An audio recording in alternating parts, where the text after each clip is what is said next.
живееш. Во годините поминати во Санкт Петербург, јас открив дека ќе ја најдам формулацијата на Македонија по која трагам.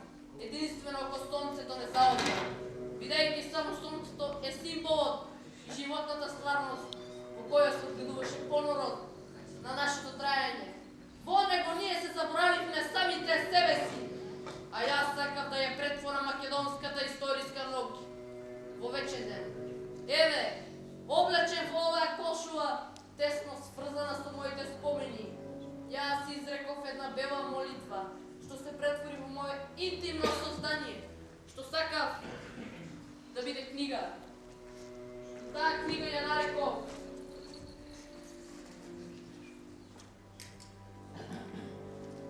за македонските работи.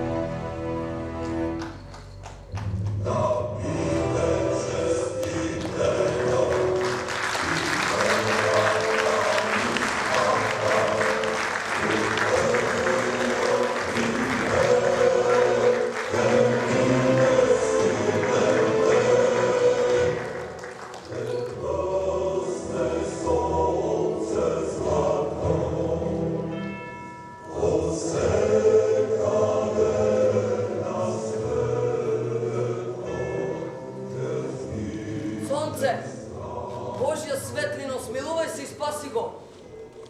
Ме слушаш ли, сонце? Сонценце.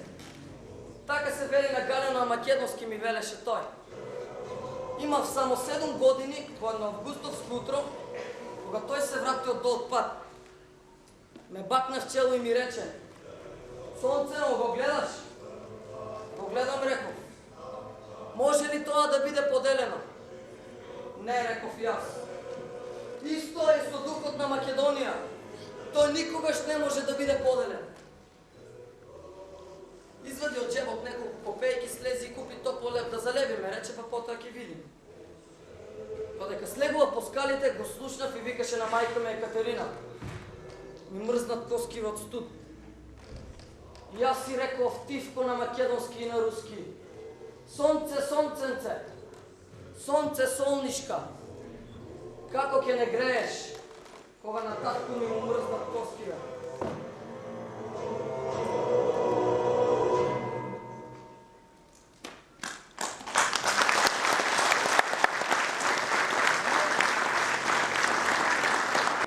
Ангелски мила сестро, простете што седнав, нема веќе сили. Јас бев утринава да го видам. Малку е подобар вашиот сенец сопруг, господинот Мисирков. Јас имам предчувство дека ќе биде спасен. Колку се мили вашите зборови. И да не е така, еве човек и поверува. Но носете ми се пресекува.